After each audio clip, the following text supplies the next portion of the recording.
1 Coríntios capítulo 2.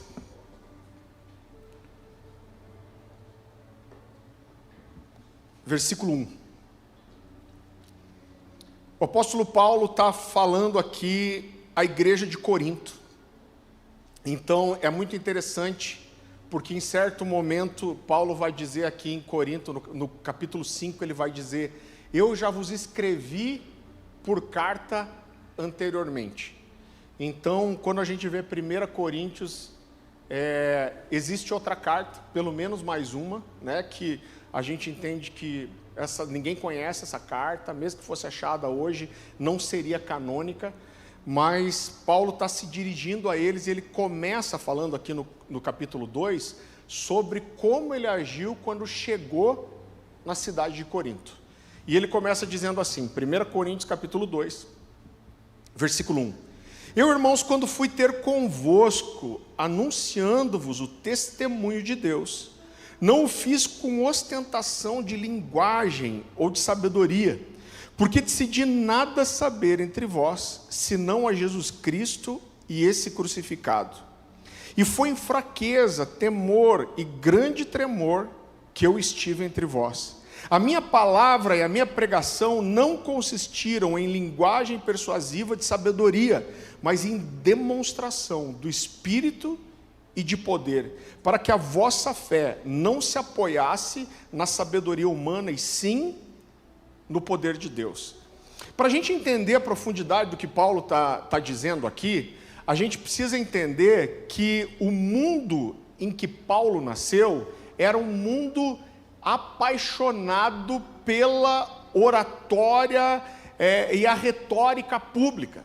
Então a cultura grega, quando a gente vai estudar filosofia, você vai estudar direito mesmo, você vai perceber que o pensamento grego, e os romanos são uma herança disso, eles valorizavam demais o pensamento e, em especial, essa habilidade de falar publicamente. Então os gregos foram os primeiros a terem cursos de oratória, cursos de convencimento, né? A primeira ideia de direito sai ali porque você tinha o que eles chamavam de oradores profissionais e, na verdade, o papel que eles faziam era o papel de um advogado, seja de defesa ou de acusação. Então eram pessoas que eram refinadas e aperfeiçoadas para se comunicarem bem e convencerem as pessoas. Então a cultura grega helenista, né, a palavra helenista fala da fala grega, mas a gente fala, quando você fala de helenismo, você fala de toda essa cultura que envolvia o pensamento grego, né? Então o mundo que o Paulo nasceu e cresceu, era apaixonado por essa habilidade de oratória e de fala pública.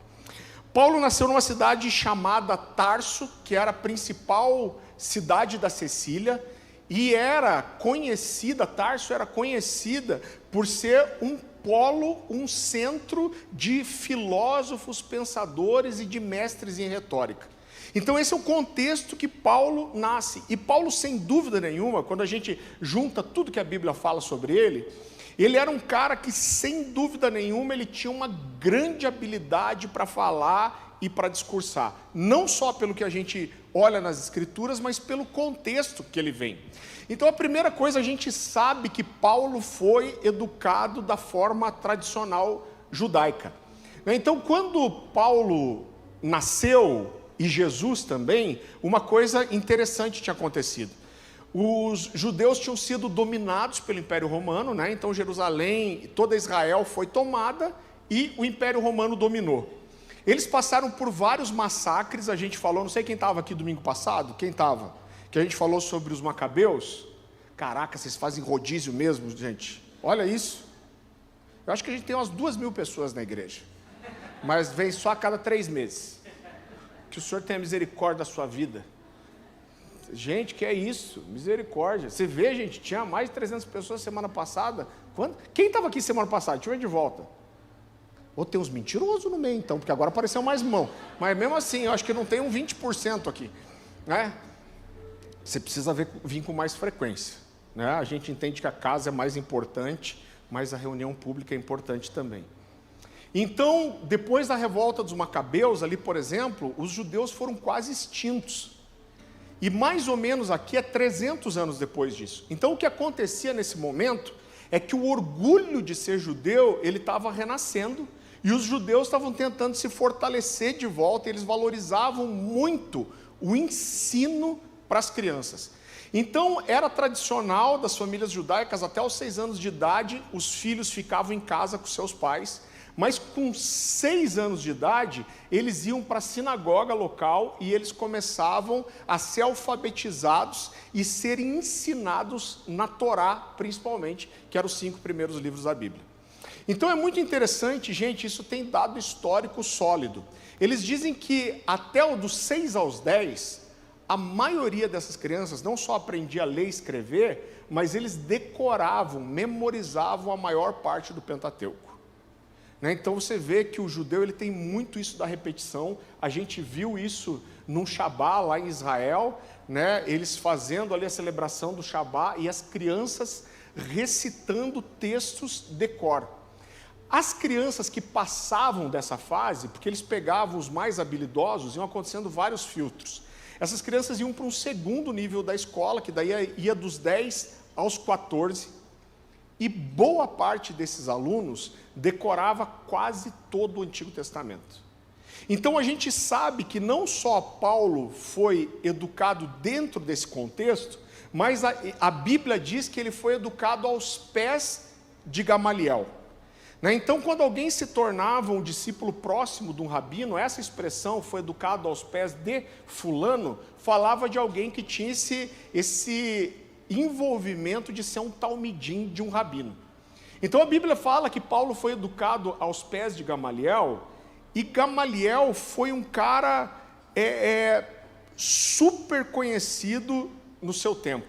Para você ter uma ideia, quando você vai para Israel hoje, se você pegar qualquer judeu ortodoxo lá e você perguntar quem é Gamaliel, eles vão dizer, Gamaliel foi o maior mestre, ele vai dizer do período dentro dos anos que Israel conta, mas ele foi considerado o maior rabino do primeiro século. Então olha quem é esse cara.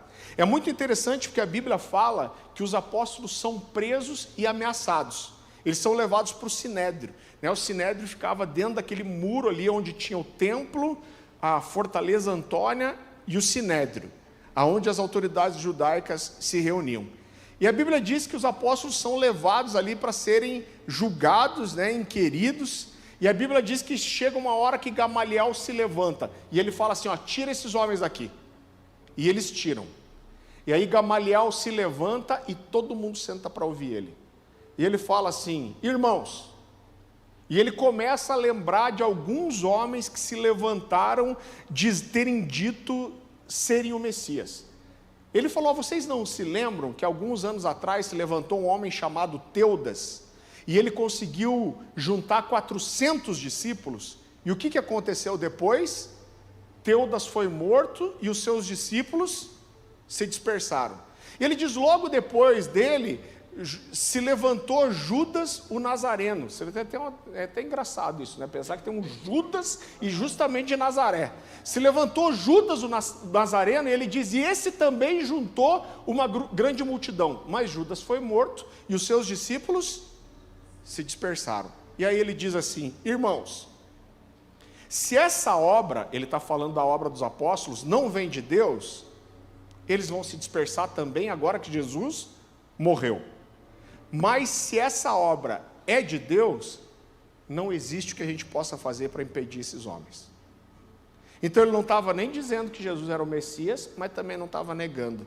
E a Bíblia diz que depois que Gamaliel se manifesta, o povo desiste e libera os apóstolos para ir embora. É com esse cara que Paulo aprendeu. É muito interessante porque a gente vê que logo depois da conversão de Paulo, Paulo já começa a pregar, gente. Então ele tinha todo o conhecimento judaico, mas quando ele entende o evangelho, a mudança para ele é o seguinte, é entender que Jesus é o Messias e como as profecias do Antigo Testamento se cumpriam em Jesus. Só que logo depois disso, Paulo começa a pregar, e a pregação dele é tão poderosa já no começo, que ele incomoda os judeus a ponto dos judeus quererem matar ele. Né? Então, só para a gente lembrar um pouquinho da história. A Bíblia diz que ele se converte e ele vai atrás dos discípulos. Os discípulos fogem de medo dele, e aí Barnabé chega, ouve a história de Paulo, e a Bíblia diz que Barnabé leva Paulo até os discípulos e fala: vocês precisam ouvir a história desse cara. E depois que Paulo conta a história de conversão, a Bíblia diz que ele pode andar com liberdade em Jerusalém. Só que ele começa a andar em Jerusalém e já começa a pregar. E olha o que acontece. Vá comigo para Atos capítulo 9.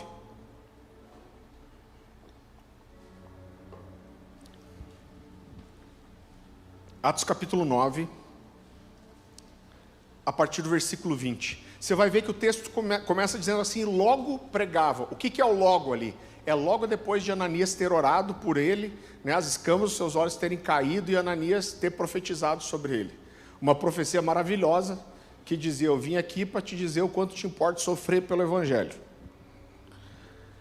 Então a palavra do Senhor diz assim, Atos 9, 20. E logo pregava nas sinagogas a Jesus, afirmando que esse é o Filho de Deus.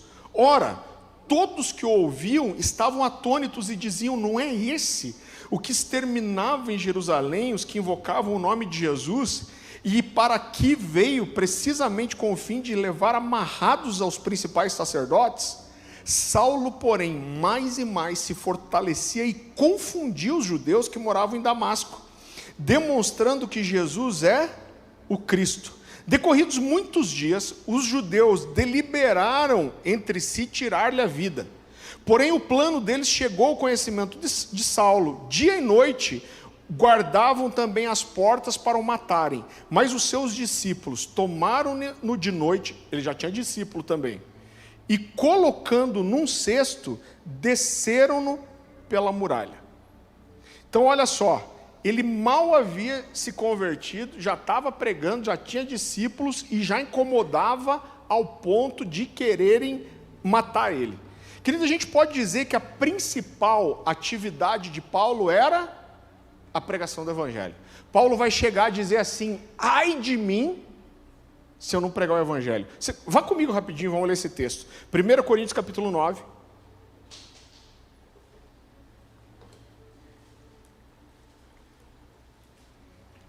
Versículo 16. A palavra do Senhor diz assim: se anuncio o Evangelho, não tenho do que me gloriar, pois sobre mim pesa essa obrigação. Porque ai de mim se eu não pregar o Evangelho.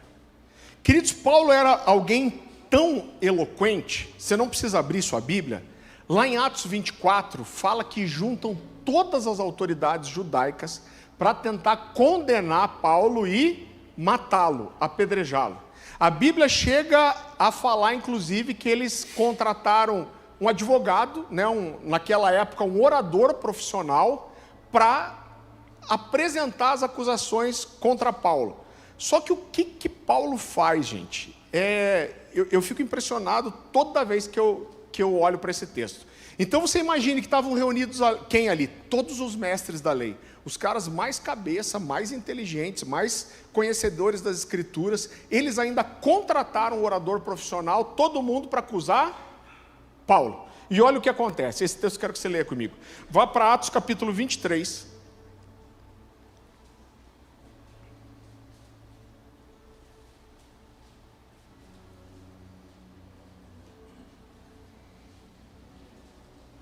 Então só entende uma coisa aqui comigo. Atos 23, do 6 ao 9. Dentro do pensamento judaico, você tinha algumas linhas.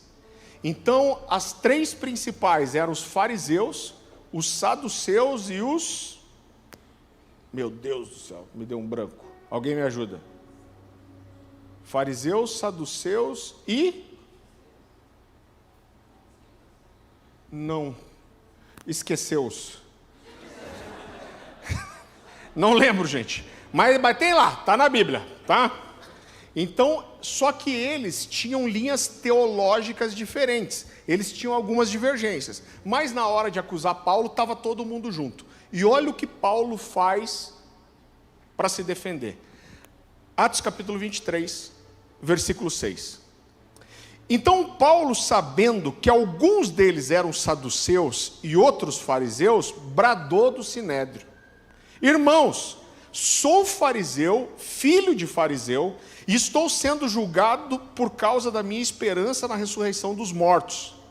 E olha o que a Bíblia diz. Dizendo isso, surgiu uma violenta discussão entre os fariseus e os saduceus, e a assembleia ficou dividida. Os saduceus dizem que não há ressurreição, nem anjos, nem espíritos, mas os fariseus admitem todas essas coisas. O que ele fez? Ele tocou justamente na divergência teológica dos dois. E olha a consequência: houve um grande alvoroço, e alguns dos mestres da lei, que eram fariseus, se levantaram e começaram a discutir intensamente. Ele já puxou os fariseus para o lado dele, dizendo: não encontramos nada de errado nesse homem. Quem sabe se algum espírito não falou com ele? Então, eles ficaram com tanta raiva um do outro que esqueceram de Paulo. Então, Paulo transformou aquela acusação judicial num debate teológico. E no fim das contas, Paulo ficou irrelevante na história. Então, queridos, olha a inteligência desse cara, que com poucas palavras, ele dividiu a multidão e puxou metade para o lado dele. Então, Paulo se defende sem precisar de ninguém. Só que chega um certo momento da vida dele, Paulo está fazendo as viagens missionárias, e Paulo chega para pregar nesse lugar chamado Corinto. Então vamos entender o que era Corinto. Corinto, na época, aqui já era uma cidade muito grande e importante. Era uma cidade portuária, ela era o caminho para quem ia do oeste para o leste. Então ela enriqueceu muito por isso, por ser uma cidade portuária. E como quase qualquer cidade portuária, era uma cidade de uma promiscuidade sexual muito grande, né? A palavra Corintos, no grego, significa saciado. Então isso era uma marca dos coríntios, que buscavam a satisfação, o prazer, né? Eu acho que esse nome, ele fala muito de como era a cultura desse povo. Então era uma cidade que buscava prazer, satisfação.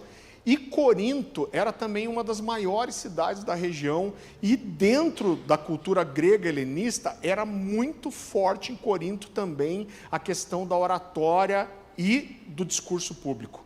Então, um filósofo chamado Crisóstomo, é conhecido, a gente estuda ele em história, inclusive, ele chegou a dizer assim, os coríntios amam as orações e discursos públicos.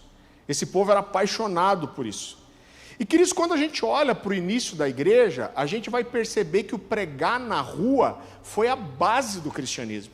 Então, a essência do cristianismo, ali, o começo, o nascimento da igreja, ele nasceu com as pessoas pregando nas ruas, nas praças, no pátio do templo. E agora eu preciso que você entenda que quando você está pregando dentro de uma cultura que valoriza o pensamento, né, a exposição, a inteligência, era inevitável que alguém que se dispusesse a pregar na rua acabasse, muitas vezes, encontrando um público muito exigente, muito crítico. Então, olhe, por exemplo, o que a Bíblia diz em Atos capítulo 6. Vá comigo lá, Atos capítulo 6.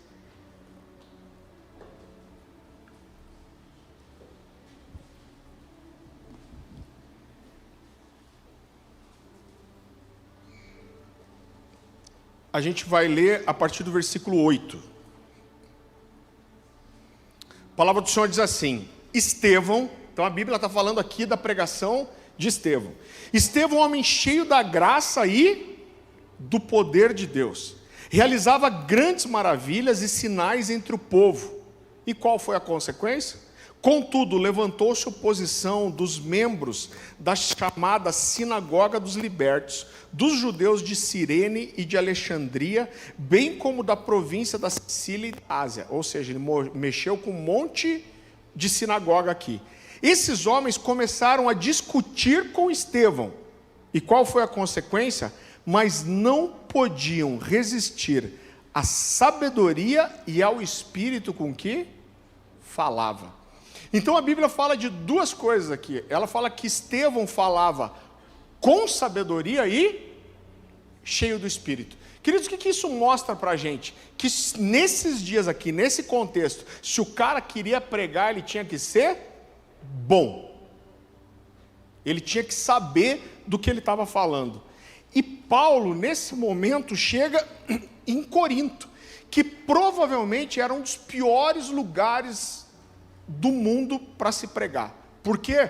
Por causa da imoralidade sexual, da promiscuidade, de um povo que era próspero e de uma cidade cheia de oradores, filósofos, pensadores. Com certeza esse era um dos lugares mais difíceis para se pregar. Aqui eu quero fazer um parênteses só, que existe uma coisa muito interessante.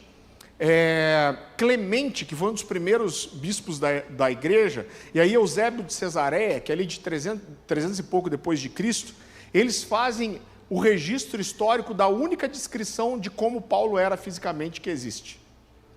Então, você tem isso, você vai encontrar isso no livro A História Eclesiástica, e a tradição diz o seguinte, olha a descrição que fazem de Paulo. Que Paulo era um cara que não impressionava pela aparência, que ele era de baixa estatura, pouco cabelo, nada contra, tá, Diego? Corpo volumoso, então você vê aqui o primeiro registro histórico de gordofobia, né? Narigudo, é judeu, né, irmão? Tinha as pernas tortas, sobrancelhas unidas e não tinha voz forte. Ele era tipo quase o chassi de um gnomo, assim, mais ou menos. Né? Então, Paulo era um cara que não impressionava pela aparência. Agora, sem dúvida nenhuma, Paulo tinha toda a preparação, todo o conhecimento, toda a capacidade para discutir com quem quer que fosse.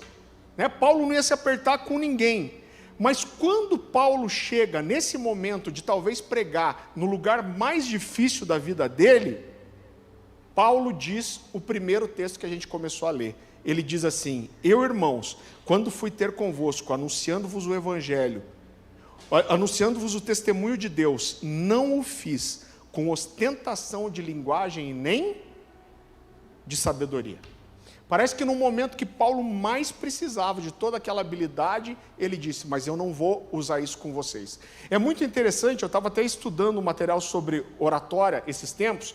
Os gregos tinham muitas escolas, né, de oratória, e eles falavam de 3 técnicas que eles chamavam de 3 provas de persuasão, que eram 3 técnicas para convencer as pessoas. Então o primeiro é o que eles chamavam de ethos, que era uma capacidade desenvolvida para representar um personagem.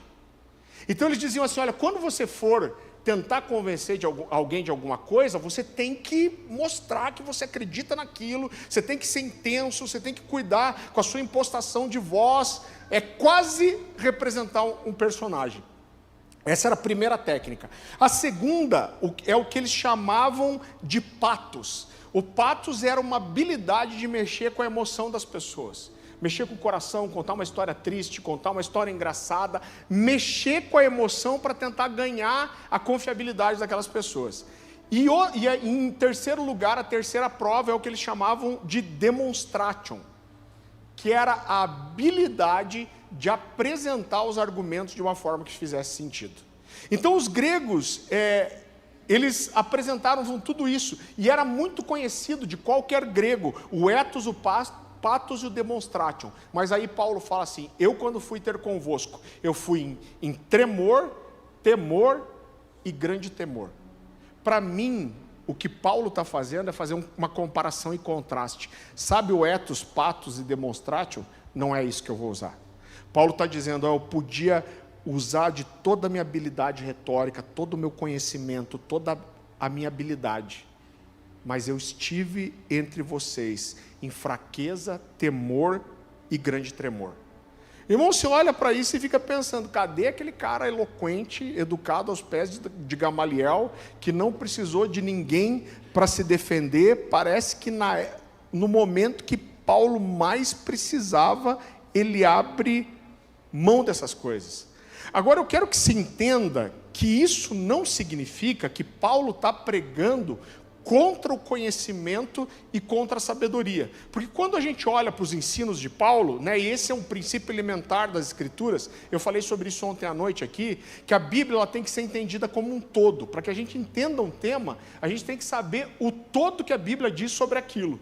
E Paulo, o tempo todo, ele demonstra a importância de se conhecer as Escrituras. Então, por exemplo, vá comigo para Colossenses capítulo 1.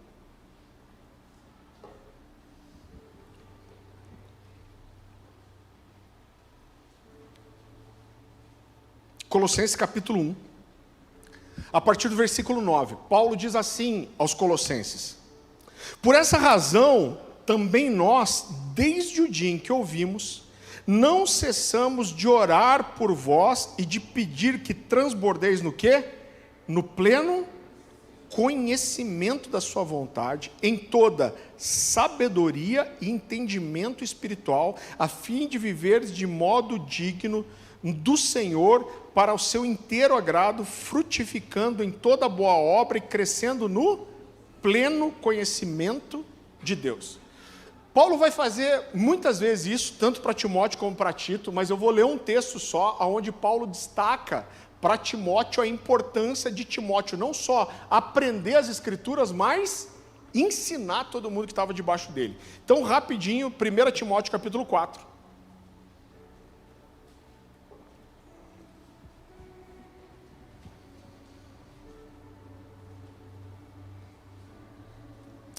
1 Timóteo capítulo 4, versículo 12.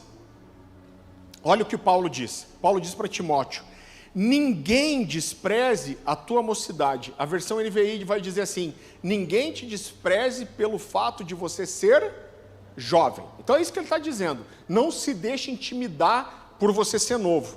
E aí ele diz: pelo contrário, torna-te o padrão dos fiéis na palavra, no procedimento, no amor, na fé, na pureza, até a minha chegada. Aplica-te à leitura, à exortação e ao ensino.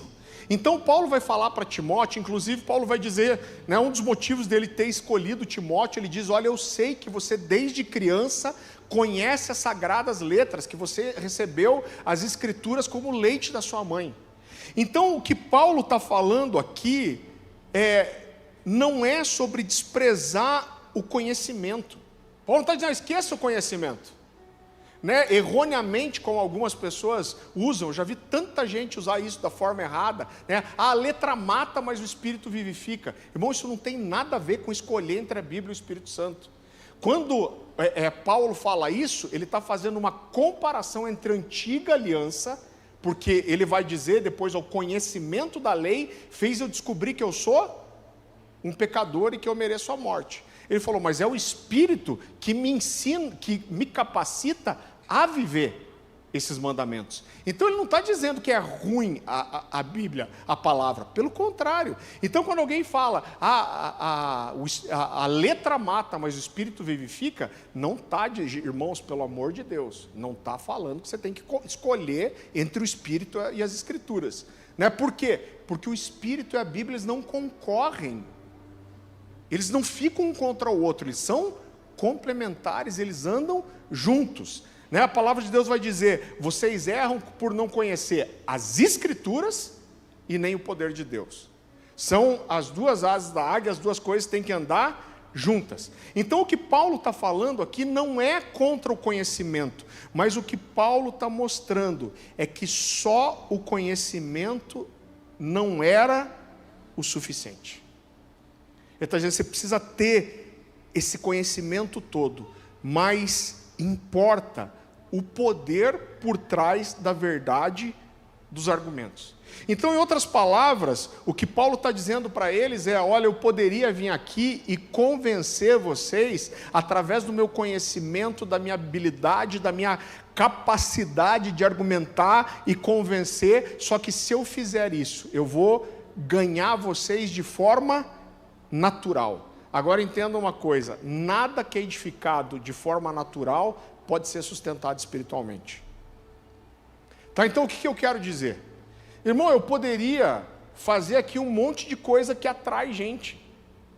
Então a maioria das pessoas estão buscando palavras de bênção. Né? Eu lembro de uma situação, numa outra igreja que a gente congregava, que eu levei num domingo uma palavra dura, uma palavra chamada: o vosso pecado há de vos achar. Então, eu fui naquele dia, eu estava inspirado, eu fui com os 2 pés no peito mesmo.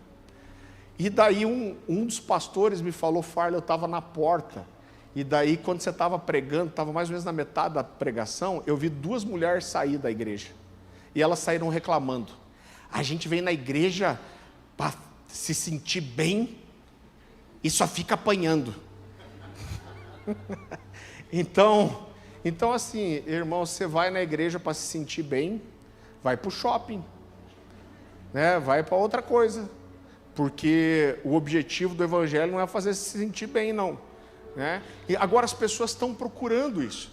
Então a gente pode pregar coisas aqui que façam as pessoas se sentirem bem.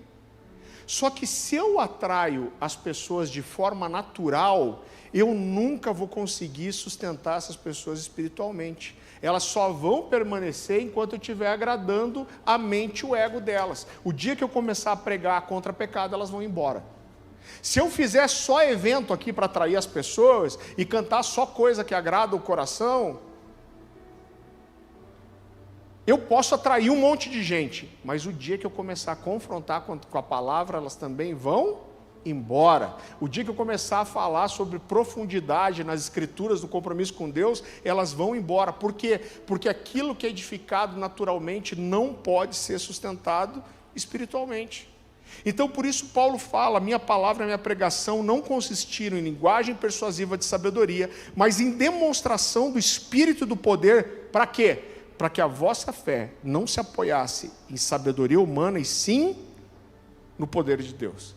Irmão, eu vou falar uma coisa para você, e você pode ficar chocado, mas eu não tenho dúvida nenhuma que nós temos, como homens e mulheres, uma grande capacidade natural. Eu amo ler biografias. Então, quando você lê a biografia de algumas pessoas, cara, pega a biografia do Bill Gates, do Steve Jobs, você vê que caras que saíram do nada e construíram um império. Por quê? Porque Deus nos deu inteligência, habilidade, essas coisas vêm de Deus, mesmo que você use com outro propósito. Então eu tenho certeza que nós temos a capacidade de edificar grandes igrejas na força do braço sem Deus estar ali. Então é por isso que você vê ministérios incríveis, às vezes gigantescos, e o cara é um vagabundo desgraçado. Gente, você sabe quanto custava um dia de funcionamento do IHOP em Kansas City? O custo mensal daquilo era mais ou menos $3 milhões só para ficar aberto. Agora você pensa o cara que desenvolveu uma estrutura dessa para fazer tudo aquilo funcionar, influenciou gente do mundo inteiro, e é um cara que tinha caso extraconjugal há mais de 40 anos, gente. Deus estava com esse cara? É claro que não. Então eu tenho certeza que nós temos uma habilidade natural, e muita gente pode edificar grandes igrejas sem Deus estar com ele, no poder da carne. Agora, aquilo que é edificado naturalmente não vai ser sustentado espiritualmente, né? Então, a gente precisa entender, querido, que estudar a palavra de Deus é o elementar de todo crente. 1 Timóteo capítulo 5, versículo 17, você não precisa abrir, é muito conhecido. Paulo vai falar para Timóteo assim: procura apresentar-te a Deus como obreiro aprovado, que não tem do que se envergonhar, mas que maneja bem a palavra da verdade. Então é o seguinte: você diz que você é crente, você quer se achar um obreiro aprovado? Irmão, se você não maneja bem a palavra da verdade, isso é uma fraude. E essa é uma responsabilidade tua. Paulo está dizendo para Timóteo assim: ó, você se apresenta diante de Deus como obreiro aprovado. O que é um obreiro aprovado? Que maneja bem a palavra da verdade. Eu gosto muito de uma frase do J.B. Carvalho. Ele diz assim: se você se diz um cristão e você nunca leu a Bíblia inteira, pelo menos uma vez na sua vida, esse é o retrato da sua vergonha. Então, eu acredito que a maioria dos cristãos talvez não está cumprindo nem essa primeira parte, que é conhecer as Escrituras. Agora, quanto mais a parte de se encher do Espírito Santo. Agora tem um outro perigo. Às vezes, quando a gente se enche só do conhecimento, e isso não é inundado pelo Espírito Santo, a gente corre um risco muito grande de se tornar teólogo praticante e cristão só na teoria. Paulo já alertava sobre o risco do orgulho do conhecimento. Ele fala: as muitas letras te fazem delirar. Por quê? Porque o conhecimento ele tem uma tendência a levar você para um orgulho. Qual que é o antídoto para isso? O Espírito Santo. Então, se as duas coisas não andam juntas, irmão, se você tem o Espírito, mas você não tem a palavra, você vai cair em engano. Você pode ser cheio do Espírito Santo, gastar tempo em oração, ser ungido. Você não tem a palavra, você não sabe separar o que é Deus e o que não é. Você pode dizer que você sabe. Não, mas eu tenho discernimento. Irmão, a Bíblia fala dela mesma.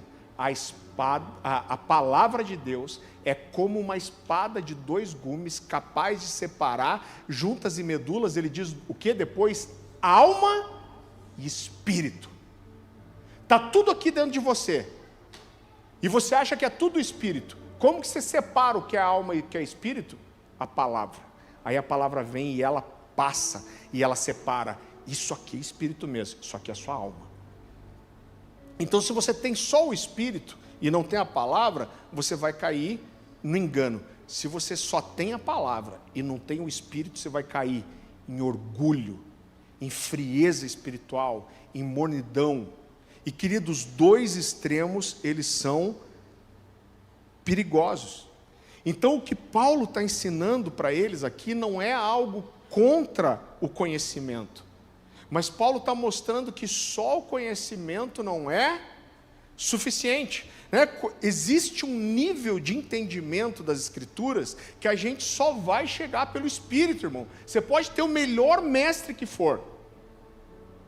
Paulo foi educado aos pés de Gamaliel, mas ele precisou ser derrubado por Jesus para receber a vida do Espírito no que ele conhecia. Você quer ver uma coisa muito simples? Quando Jesus está muito famoso já, ele chega para os discípulos e fala assim: quem os homens estão dizendo que eu sou? E aí os discípulos dizem o quê? Olha, uns dizem que você é Elias, outros que você é esse, outros que você é aquele. E aí Jesus fala assim: e vocês? Quem vocês dizem que eu sou? E aí Pedro se levanta, ele fala assim: tu és o Cristo, o Filho do Deus vivo. E aí Jesus olha para ele e fala assim: bem-aventurado és tu, Simão, filho de Jonas, porque não foi carne nem sangue que te revelou, mas o Espírito. Ele está dizendo: essa conclusão a que você chegou, você não chegou naturalmente, você recebeu uma revelação do Espírito para isso. E o que Paulo está dizendo para os coríntios é: eu não vou precisar das minhas técnicas de oratória e retórica para convencer vocês. Por quê? Porque eu estou cheio do Espírito de Deus, e é esse Espírito que vai conhecer vocês. A minha pregação não vai consistir em demonstração de conhecimento e sabedoria, mas no poder de Deus. Eu quero que você vá comigo para 1 Coríntios capítulo 1.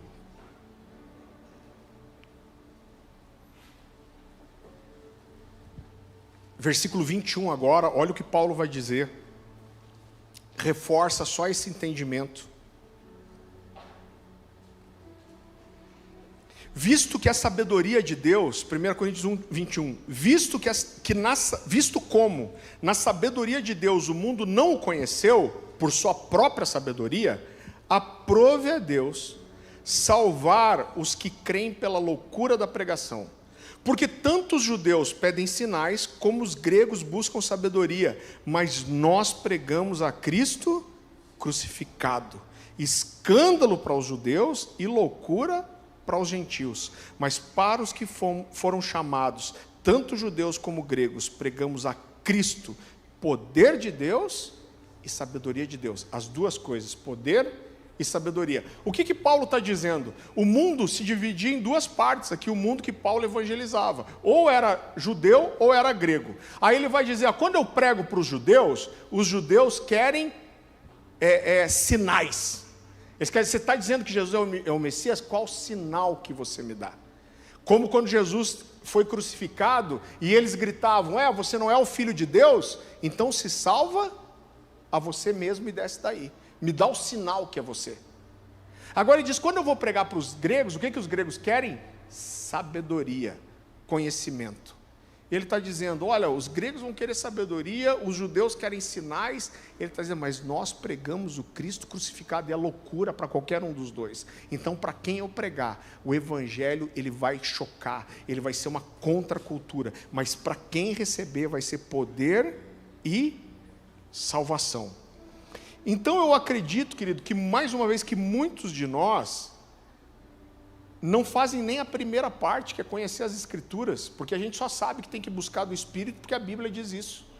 Eu citei aqui, mas é Mateus 22, 29, que Jesus diz, vocês erram por não conhecer as Escrituras e nem o poder de Deus. Agora, quanto a gente tem buscado desse poder também? E a gente tem tantas escolas aqui, a gente é uma igreja que ama o ensino, o conhecimento, a gente sempre está ensinando, estimulando você a estudar, a ler e a buscar, mas querido, a gente não pode nunca deixar de lado esse lado carismático da fé.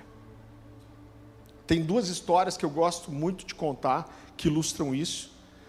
Alguns anos atrás, um amigo tinha um horário na rádio, na Sara Nossa Terra, e era um horário bem interessante. Eu acho que era das 5 da tarde às 7 da noite no domingo.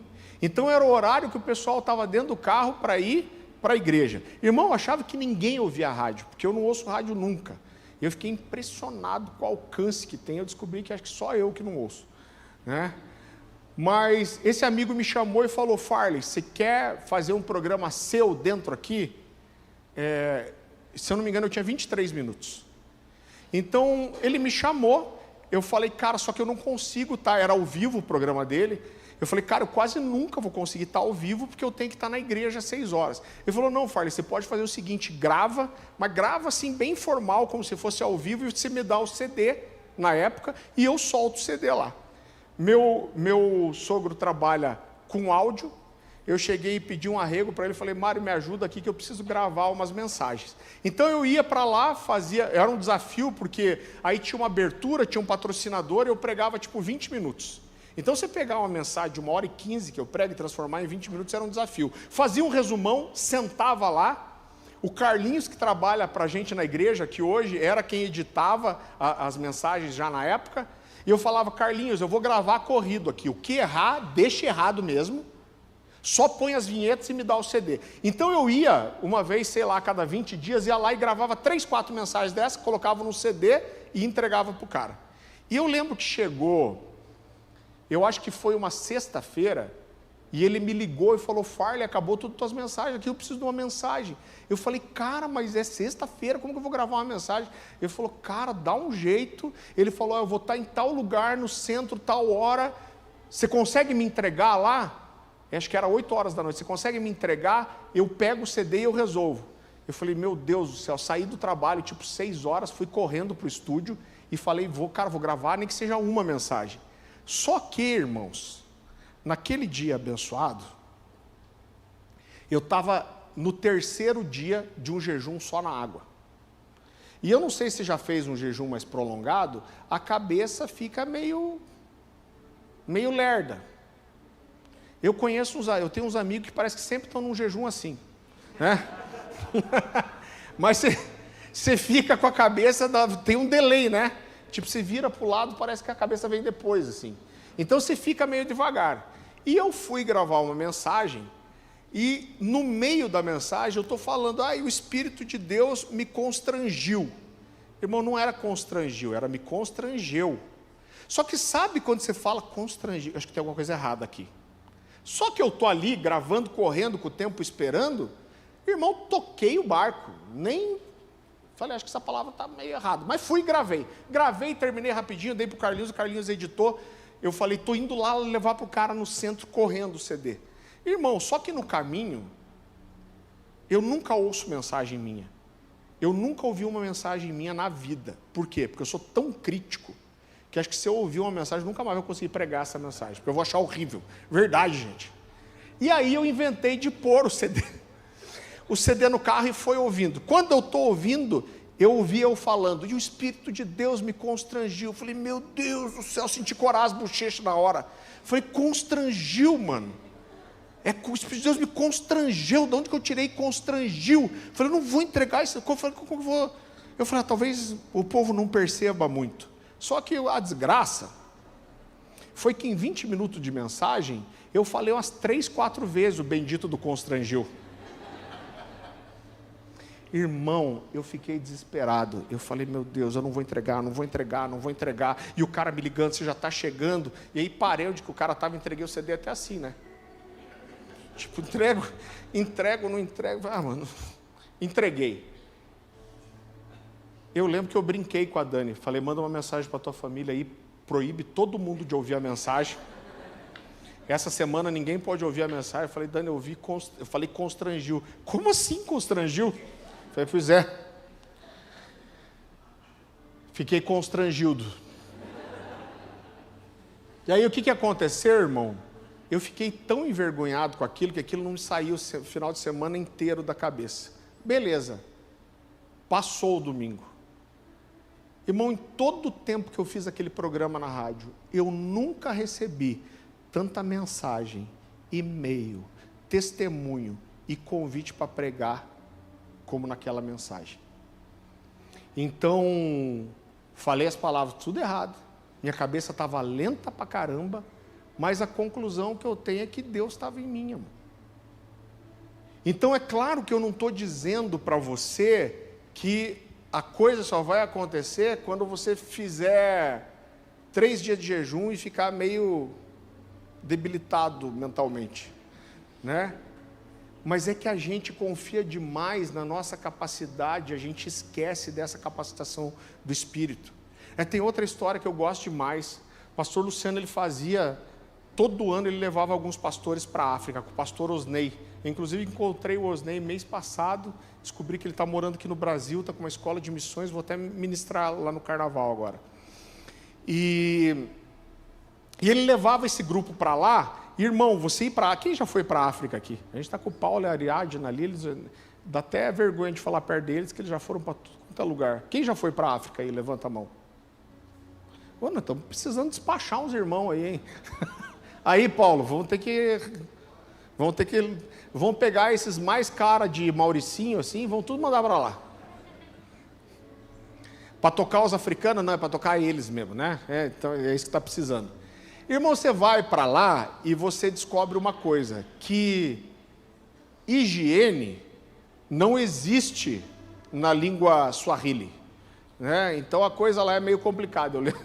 Eu lembro quando eu fui a única vez eu fui para a Tanzânia e estava num congresso de jovens lá. E daí a gente estava numa base missionária e todos os banheiros eram só aquele buraco no chão. Tinha um banheiro que era para os estrangeiros usarem. E ele ficava meio atrás, assim, da onde tinha uma cozinha e o refeitório. E aí eu estou lá, tá rolando a conferência, eu falei, vou dar um pulo no banheiro ali. Aí dei a volta, quando cheguei no banheiro, na frente da porta do banheiro, tinha uns 4 Maasai agachados assim, com um baita de um panelão, numa fogueira, uns cachorros em volta. E eles estavam pegando uns bife e prendendo na árvore. Então a árvore tinha um galinho quebrado, ele pegava o bife assim, ó, e cortava os pedaços do bife na panela. E os cachorros cheirando em volta. Eu olhei e falei, misericórdia. O jeito que os caras estão preparando a comida deles. E entrei para fazer meu xixi. Quando eu estou no meio do xixi, eu pensei, a comida deles é a minha comida também. Mas, irmão, eu sou um avestruz, eu fui criado para essas coisas aí. Para eu passar mal, tem que uns 5 ter morrido, o resto está tudo rolando no chão. Mas então é normal você ir para a África e o povo ter um desarranjo. Irmão, é normal. Mas dá um desarranjo daquele, irmão, de ter que segurar a língua para não descer junto. É feio o negócio, irmão, é feio o negócio. Você não entende a capacidade que você tem. O irmão vira, parece uma... Sabe aqueles esguichos de jardim que a água sai aberta, assim, ó? Irmão, você tem que entender que essa ilustração visual é muito importante. E isso é muito comum. Então você vai com um grupo de 10, 12 pessoas, a maior parte normalmente passa mal, não é? Então aí, o que aconteceu? Numa dessas idas, o pastor Luciano levou o pastor Francisco, que é um cara que foi importante pra caramba na nossa vida, um cara sensacional de Deus. E aí chegaram esse time de pastores lá, o pastor Francisco chegou junto, eu participei, quando eu fui foi num grupo assim. Então normalmente você chega lá, e aí esses pastores são distribuídos nas igrejas onde vão pregar, né? Ou às vezes vai todo mundo para uma igreja e se distribui, ó, você vai pregar tal dia, você vai pregar tal dia. E aí o Osnei, que é esse que está aqui em Santa Catarina agora, ele fazia uma festa, então eles recebiam a gente com roupa típica, comida típica, e chegamos em essa festa, e todo mundo abraçando, e dando risada, e conversando, e no meio dos africanos ali, estava o pastor, que é o principal pastor ali na região da Tanzânia, que é um cara chamado Goodluck. Irmão, não é apelido, esse é o nome dele mesmo, é o Goodluck. E aí o Goodluck está lá, e o Goodluck é super inteligente, então ele foi evangelizado lá, se converteu, foi ordenado pastor e aprendeu o português. Então quando a gente vai para lá, normalmente você prega, são em 3 idiomas. É o português que a gente fala, e aí alguém traduz para o Maasai e para o Swahili. Né? Então o Goodluck aprendeu o português e ele que traduz esse povo. E aí está todo mundo conversando, e o pastor Francisco era um cara sensacional de Deus. Só que o Francisco tinha uma limitação. O Francisco tinha uma dicção horrível, gente. E horrível, assim, um modo bonito de dizer. Porque eu lembro que a primeira vez que eu vi o pastor Francisco pregando, irmão do céu, era só uns... Né, os mais antigos aí vão lembrar daquele desenho do Zé Buscapé que tinha, que era mais ou menos assim. Eu lembro que a primeira vez que eu vi ele pregando, eu falei, pelo amor de Deus, gente, alguém liga a tecla SAP nesse homem. Você aprende a ouvir o jeito dele de falar, mas a dicção era muito ruim mesmo. Ele falava mais, irmãos, boa noite, hoje eu vou apresentar aqui uma palavra, eu queria que você abrisse a Bíblia aqui em Atos capítulo 5. Então era mais ou menos assim, sem brincadeira, era muito ruim mesmo. E aí chegaram todo mundo lá, e está todo mundo confraternizando, e de repente o Goodluck chega para o Luciano e fala assim, qual dialeto que ele fala?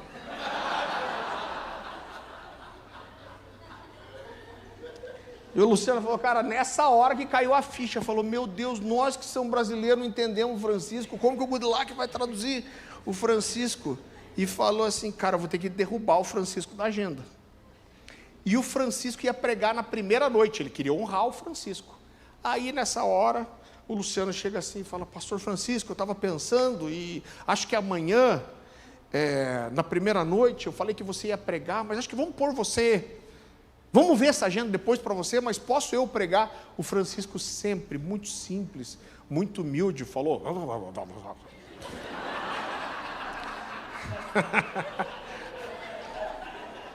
Mas pela cabeça, dizendo assim, a gente entendeu que estava tudo bem. Só que aí, irmão, Deus tem um senso de humor sinistro, eu tenho certeza disso. O que aconteceu?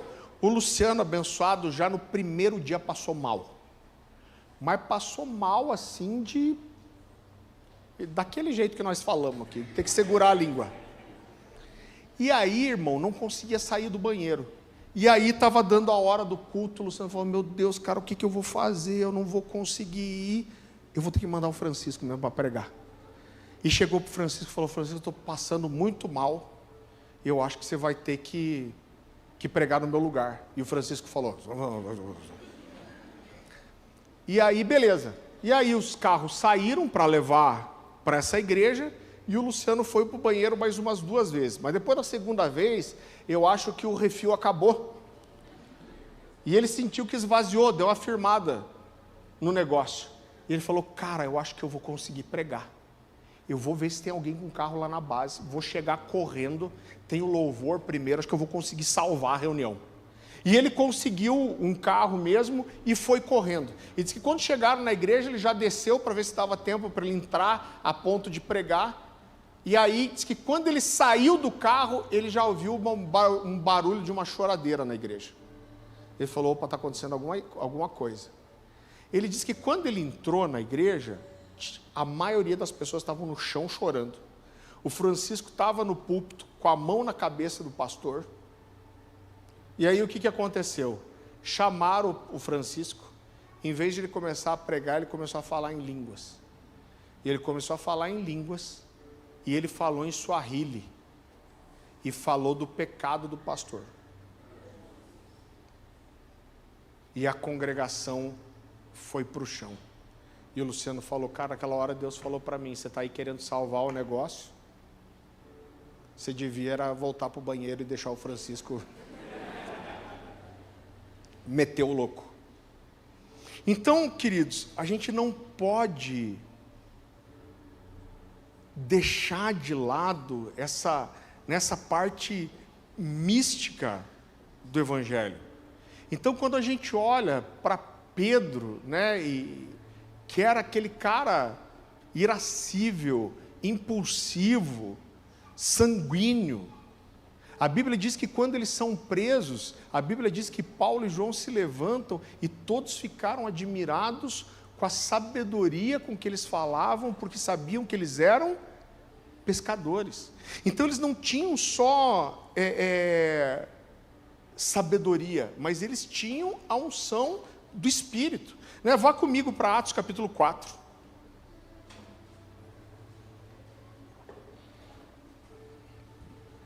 Olha o que a Bíblia diz aqui. Aqui foi logo depois que Pedro e João curaram aquele paralítico na porta formosa do templo. Então a Bíblia diz que eles nem tinham terminado de pregar, eles são levados presos, né? E da mesma forma, são levados diante do sinédrio para serem julgados, acusados. E olha o que a Bíblia diz, Atos capítulo 4, versículo 5. No dia seguinte, reuniram-se em Jerusalém as autoridades. Olha como estava todo mundo. As autoridades, os anciãos e os escribas, com o sumo sacerdote Anás, Caifás, João, Alexandre e todos os que eram da linhagem do sumo sacerdote. E pondo-os perante eles, os arguíram, com que poder ou em nome de quem vocês fazem isso? E olha o que a Bíblia diz. Então Pedro, cheio do Espírito Santo, lhes disse. A Bíblia diz que depois do discurso de Pedro, eles mandam soltar os dois. Agora, querido, não é só isso. A Bíblia diz que depois que soltam Pedro e João, naquele momento ali, eles viram que a perseguição ia começar.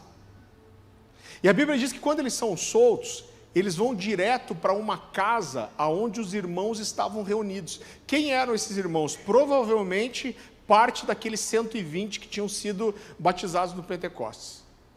E aí eles contam tudo o que aconteceu. Falam, a gente foi preso, foi ameaçado, a gente falou assim. E aí eles fazem uma oração diante das ameaças que receberam. E eu quero que você preste atenção em qual era a oração e qual foi a consequência disso. Atos capítulo 4, versículo 29. Agora, Senhor, olha para suas ameaças e concede aos teus servos que anunciem com intrepidez a tua palavra, enquanto estende as mãos para fazer curas, sinais e prodígios, por intermédio do teu santo servo Jesus. Então olha só o que eles pedem, coragem, né? Ele fala que intrepidez, a expressão para mim, o valentes pela verdade, vem disso, de pedir essa coragem, essa valentia para não negociar com a verdade. E eles falam, Deus nos dá o teu Espírito para que o Senhor opere milagres, né? E a Bíblia diz que eles oram pedindo isso, para pregar o Evangelho. E a consequência, tendo eles orado, tremeu o lugar onde estavam reunidos. todos ficaram cheios do Espírito Santo e com intrepidez ou com coragem anunciavam a palavra de Deus. Você sabe que eu tinha um tempo ali, 16, 17 anos, quando eu comecei a sonhar em pregar, eu orava repetidamente a mesma oração. Eu lembro que às vezes eu ficava em pé no quarto, andando de um lado para o outro, eu só orava a mesma coisa. Eu falava: Senhor, enche-me do teu Espírito, me encha do teu Espírito, me encha do teu Espírito, me encha do teu Espírito. E sabe qual é um problema? Você aprende a fazer as coisas. Você aprende a Bíblia, você aprende cultura bíblica, você estuda com um monte de gente de referência, você faz curso, e eu tenho uma vida pregando, gente. E sabe o que acontece? Você aprende a pregar. E quando você aprende a pregar, às vezes você não fica tão desesperado pelo poder de Deus. A gente chega num lugar que às vezes você fica meio relaxado, você fala: eu sei fazer isso. E esse é o pior lugar que a gente pode chegar. E a impressão que eu tenho é que Deus vem e Ele bagunça o coreto mesmo, para mostrar como a gente é ruim, para que você volte a entender esse lugar de dependência. E eu orava muito por esse enchimento do poder de Deus. E eu lembro que uma das coisas, querido, que me marcavam muito, era que quando eu lia as histórias de alguns homens de Deus, isso me quebrantava profundamente. Eu lembro que eu li um livro chamado O Livro dos Mártires. Eu acho que a gente tem aqui na loja, inclusive, tenho quase certeza.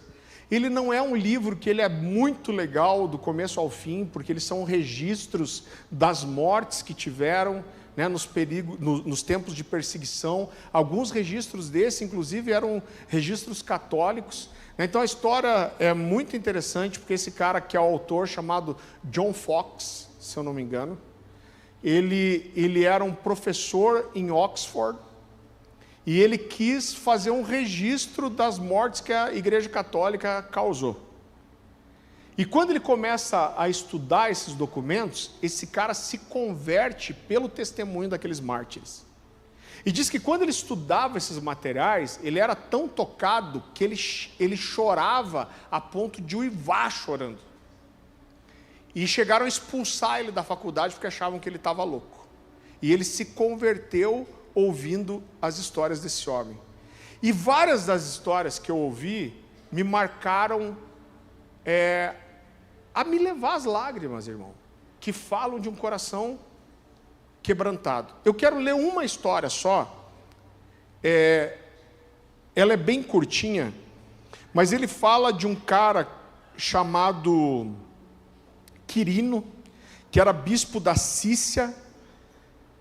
E esse cara foi preso pela Inquisição Católica, e ele foi, obrigado ali a negar sua fé. Ele não negou, e quando ele não negou sua fé, jogaram ele num calabouço, falaram: não, ele vai ficar preso lá com fome, ele vai se dobrar, ele vai negar a sua fé. Ele não negou também. E eles chamaram o governador da Panônia, que é a região ali da Hungria hoje, e falaram: olha, esse cara está aqui, não se dobra. E eles falaram: eu sei como que vocês fazem ele rejeitar a fé dele. Amarrem ele numa carroça e arrastem ele pela cidade, e as pessoas vão jogar frutas nele, vão cuspir nele, e quando ele for humilhado, ele vai negar a fé. E fizeram isso pela cidade, e ele não negou a fé. Então resolveram sentenciar ele à morte. E a morte que sentenciaram ele, não foi só ele, várias pessoas morreram dessa forma. Então o que eles faziam? Eles pegavam uma pedra pesada, com um gancho, acorrentavam essa pedra ao pescoço de quem eles queriam matar, colocavam esse cara num barco, remavam até a metade do lago e jogavam a pedra para baixo. E foi assim que ele foi sentenciado à morte. E quando iam matar um cara assim, era a morte de um herege, né? A Igreja Católica dominava e a verdade é que a cidade se juntava na beira do lago para ver essa morte. E eu estou lendo essa história. E chega uma hora que ele conta assim, que quando jogaram ele na água, milagrosamente a pedra flutuou. A pedra não afundou. E aí diz que esse homem começa a gritar de dentro da água. E ele diz assim: não é algo novo para ti, Todo-Poderoso Jesus, deter o curso dos rios, ou fazer com que alguém caminhe sobre a água, como fizeste com teu servo Pedro. O povo tem visto a prova do teu poder em mim. Concede-me agora que eu dê a minha vida por tua causa, Deus meu. Anunciar essas palavras, afundou de imediato e morreu. Era o dia 4 de julho de 303. E eu lembro que um dia eu me lembrei dessa história aqui. Irmão, não é sempre que Deus fala comigo com toda essa clareza.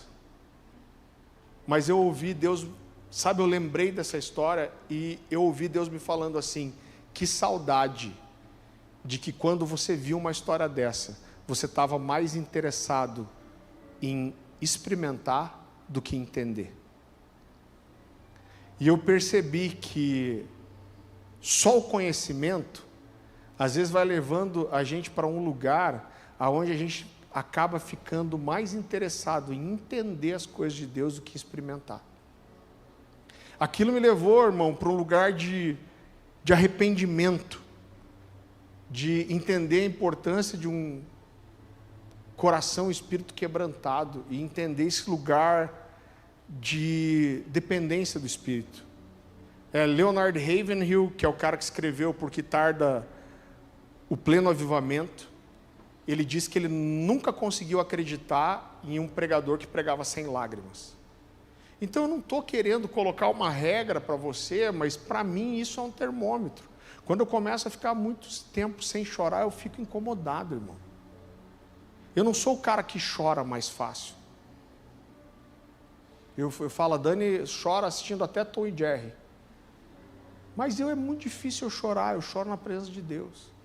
Agora, não foi uma, nem duas, nem três vezes que eu falei, cara, faz tempo que eu não choro. E eu sei que se eu não choro, é porque o meu coração está secando. E o que eu tenho que fazer? Eu tenho que lembrar que só o conhecimento não é o suficiente. Eu preciso correr para o Espírito de Deus de volta. O Escher diz uma coisa muito especial. Ele diz assim, vou até repetir a frase dele: a prova de que o caráter de alguém se encontra de fato desenvolvido é que ele estará cada vez mais consciente da sua absoluta incapacidade de fazer qualquer coisa sem o pleno funcionamento do poder de Deus. Então o que ele quer dizer é o seguinte, que às vezes a gente tem um discurso de que o que importa é o conhecimento das Escrituras e o caráter, e eu não estou diminuindo essas coisas. É claro, irmão, o que adianta você ter o Espírito e não ter caráter? Porque os dons do Espírito, o mover do Espírito, não atestam caráter. Tanto que você vê um monte de gente se movendo em poder e a vida, uma desgraça mergulhada no pecado. Mas o que ele quer dizer é o seguinte: se o seu caráter não for só um caráter desenvolvido, mas for um caráter de Deus, você vai chegar em um lugar que você diz, cara, eu preciso do Espírito de Deus. Sabe por quê? Porque só o meu conhecimento não é o suficiente. Só eu ter um bom caráter não é o suficiente. Se o seu caráter é verdadeiramente genuíno, você sentirá esse impulso de buscar pelo Espírito Santo e os dons. Então, quem defende caráter e se posiciona contra os dons, eu não acredito que esse caráter é genuíno.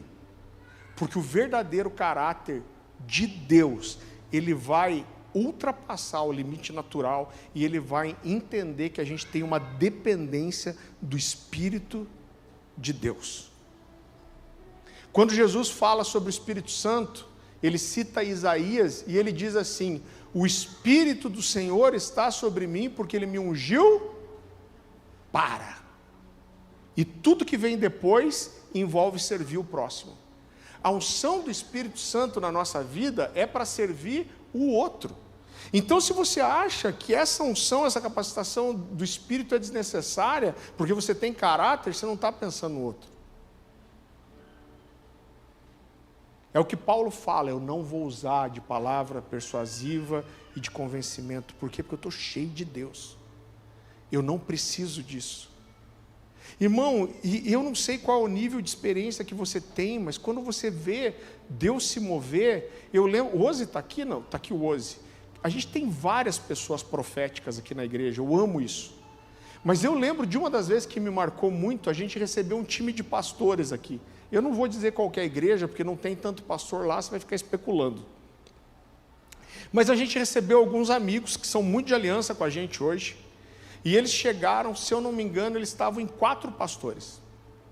E o Ozi, eu acho que algumas pessoas da sala de oração, dos turnos de oração estavam aqui. Eu era só o pessoal do profético, eu não lembro.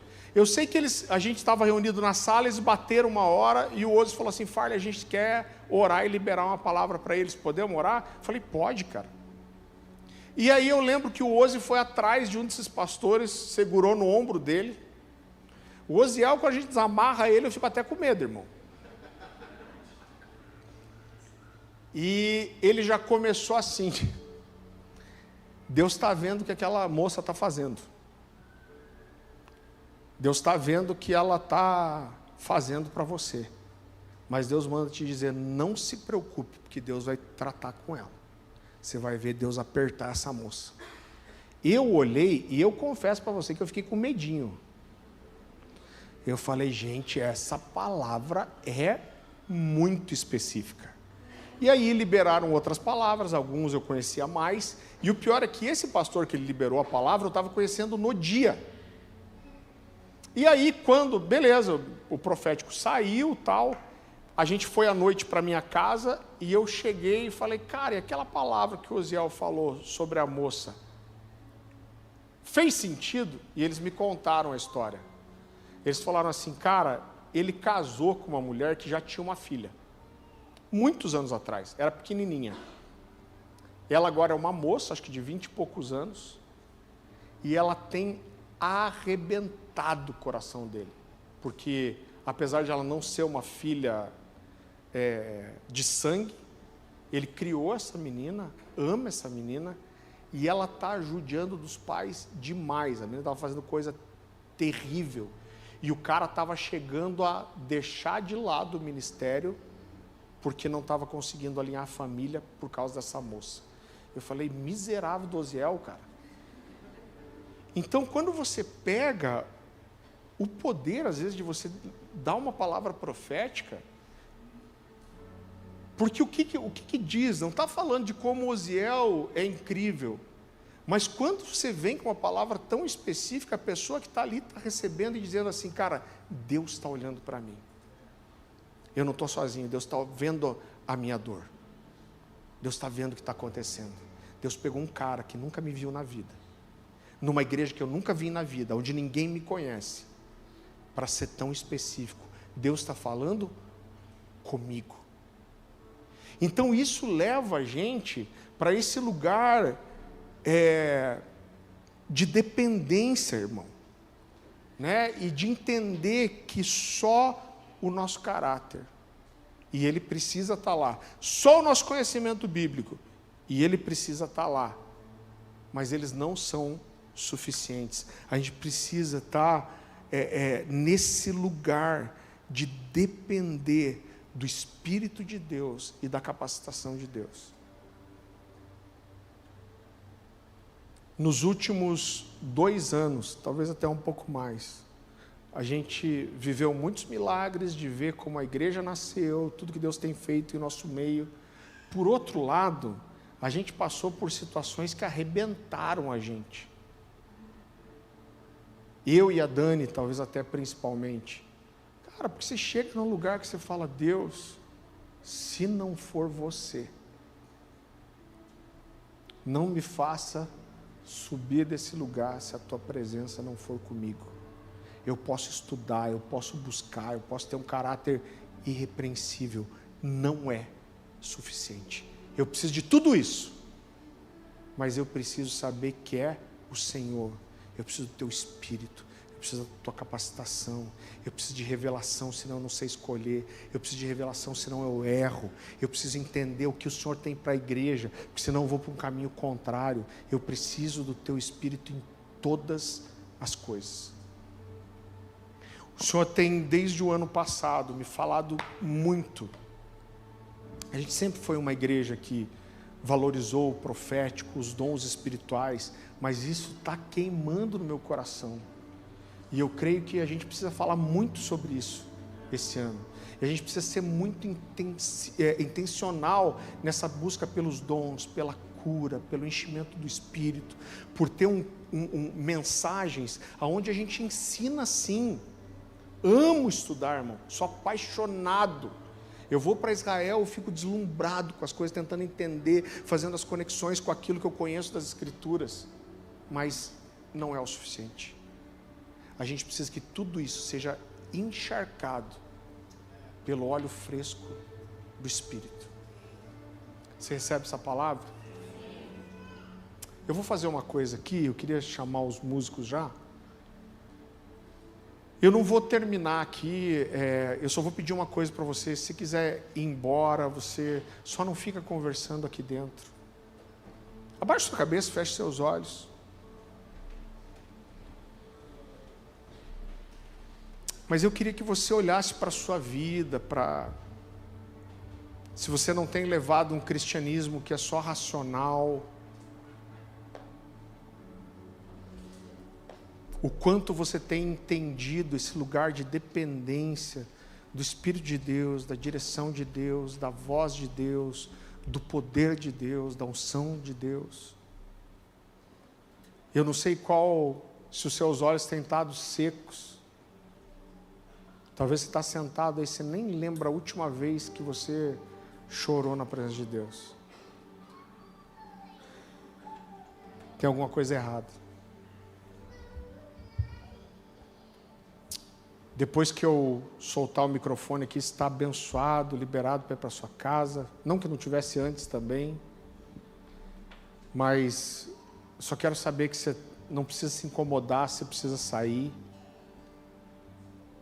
Mas eu queria que a gente tivesse um tempo para orar sobre essas coisas, para você fazer uma autoanálise da sua vida. A gente vai descobrindo, às vezes no decorrer da vida cristã, que a gente conhece e sabe o suficiente para andar sozinho. Só que isso é uma mentira. E às vezes a gente tem que fazer um caminho de volta, irmão. Falar: Deus, me perdoa. Me dá essa fome do teu Espírito de volta.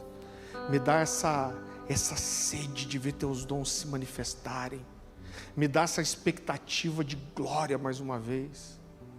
Me dá esse desejo por sentir a tua presença, por ser visitado pelo teu Espírito. Eu quero me mover no profético, eu quero ver curas acontecendo, eu quero ouvir a sua voz, a sua direção. Você é livre, você pode ficar em pé, você pode vir aqui para frente, ajoelhar, andar, sentar, você pode ficar em pé lá atrás, você pode fazer o que você quiser. A gente está em casa.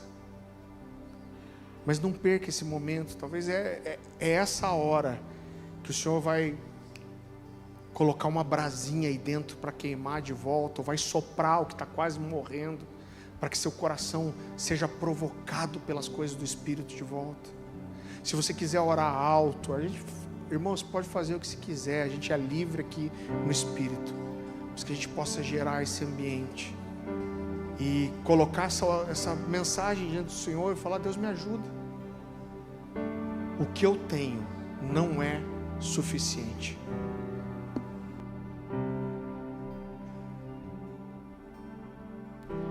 Sempre que me olhares, quero que me encontres com fogo em meu coração, com lágrimas em meus olhos, quebrantado aos seus pés. Sempre que me olhares, quero que me encontre com fogo em meu coração, com lágrimas em meus olhos, quebrantado aos teus pés. Sempre que me olhares, quero que me encontres, com fogo em meu coração, com lágrimas em meus olhos, quebrantado aos teus pés. Sempre que me olhares, quero que me encontres, com fogo em meu coração, com lágrimas em meus olhos, quebrantado aos teus pés. Sempre que me olhares, quero que me encontres, com fogo em meu coração, com lágrimas em meus olhos, quebrantados aos teus pés. E sempre que me olhares, quero que me encontre, com fogo em meu coração, com lágrimas em meus olhos, quebrantados aos teus pés. Sempre que me olhares, quero que me encontres, com fogo em meu coração, com lágrimas em meus olhos, quebrantados aos teus pés. E sempre que me olhares, quero que me encontres, com fogo em meu coração, com lágrimas em meus olhos, quebrantados aos teus pés. E sempre que me olhares, quero que me encontres, com fogo em meu coração, com lágrimas em meus olhos, quebrantados aos teus pés. E sempre que me olhares, quero que me encontres, com fogo em meu coração, com lágrimas em meus olhos, quebrantados aos teus pés. E sempre que me olhares, quero que me encontres,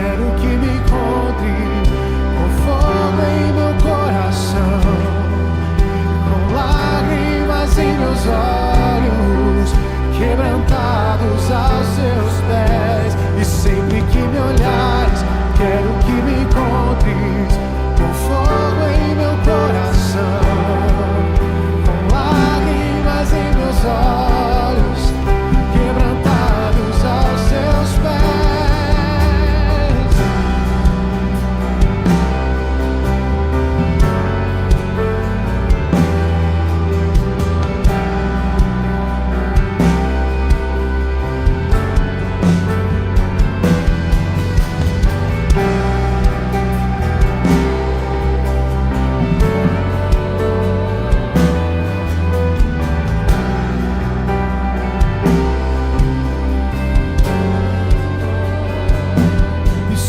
Sempre que me olhares, quero que me encontres, com fogo em meu coração, com lágrimas em meus olhos, quebrantados aos teus pés. E sempre que me olhares, quero que me encontres, com fogo em meu coração, com lágrimas em meus olhos, quebrantado aos teus pés. E sempre que me olhares, quero que me encontres, com fogo em meu coração, com lágrimas em meus olhos, quebrantados aos teus pés. E sempre que me olhares,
que me encontres com fogo em meu coração, com lágrimas em meus olhos, quebrantados aos seus pés. E sempre que me olhares, quero que me encontres com fogo em meu coração, com lágrimas em meus olhos, quebrantado aos seus pés. E sempre que me olhares, quero que me encontre com fogo em meu coração, com lágrimas em meus olhos, quebrantado aos seus pés. E sempre que me olhares, quero que me encontres com fogo em meu coração, com lágrimas em meus olhos, quebrantado aos seus pés.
E sempre que me olhares, quero que me encontre com fogo em meu coração, com lágrimas em meus olhos, quebrantados aos seus pés. E sempre que me olhares, quero que me encontre